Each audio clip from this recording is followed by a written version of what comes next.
আসন্ন ত্রয়োদশ জাতীয় সংসদ ও জাতীয় সনদ বাস্তবায়নকে সামনে রেখে উচ্চ পর্যায়ের আইন শৃঙ্খলা বৈঠক অনুষ্ঠিত হয়েছে।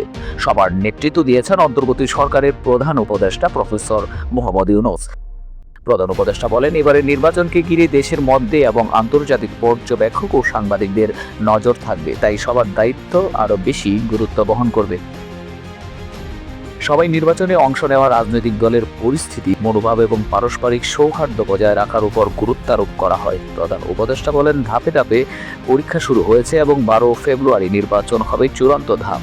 তিনি আশা প্রকাশ করেন, সব পক্ষ আইন শৃঙ্খলা বজায় রেখে দায়িত্বশীল আচরণ করবেন এবং একটি শান্তিপূর্ণ সুষ্ঠু নির্বাচন অনুষ্ঠিত হবে।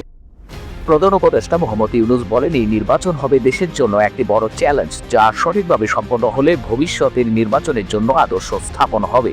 তিনি সবাইকে ইসির নির্দেশনা মেনে কাজ করার জন্য এবং নির্বাচনকে নিরাপদ, সুষ্ঠু ও স্বচ্ছভাবে আয়োজনের প্রতি সতর্ক থাকার আহ্বান জানান। সবাই নির্বাচনী প্রস্তুতি নিয়ে বিস্তারিত আলোচনা হয়। ভোট কেন্দ্র পর্যবেক্ষণ ও মনিটরিংয়ের জন্য বডি ক্যামেরা এবং সিসি ক্যামেরার ব্যবহার নিশ্চিত করা হবে। ড্রোন প্রযুক্তি প্রয়োগ ও কেন্দ্রে 24 ঘন্টা তথ্য সংগ্রহের ব্যবস্থা থাকবে। এছাড়া নির্বাচনী প্রচারণা, পোস্টাল ব্যালট, দলীয় প্রতীকের ব্যালট এবং গণভোটের ব্যালট গণনার জন্য প্রয়োজনীয় সময় এবং সতর্কতা গ্রহণের বিষয়েও বৈঠকে গুরুত্ব দেওয়া হয়।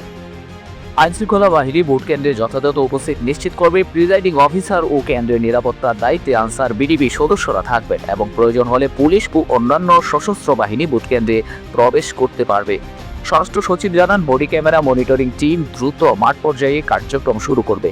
সাইবার ও তথ্য পরিবেশ নিয়ন্ত্রণ এবং বিদ্যুৎ ও মোবাইল নেটওয়ার্ক নিরবিচ্ছিন্ন রাখার বিষয়ে সংশ্লিষ্ট মন্ত্রণালয় ইতিমধ্যেই প্রস্তুতি নিয়েছে। এতে স্বরাষ্ট্র, প্রতিরক্ষা, নিরাপত্তা, ডাক ও তথ্য প্রযুক্তি এবং বিদ্যুৎ, জ্বালানি ও খনিজ সম্পদ সহ বিভিন্ন মন্ত্রণালয়ের উচ্চ পদস্থ কর্মকর্তা এবং সেনাবাহিনী, নৌবাহিনী, বিমান বাহিনী, আনসার, বিডিপি, কোস্ট গার্ড ও র্যাবের প্রধানরা উপস্থিত ছিলেন।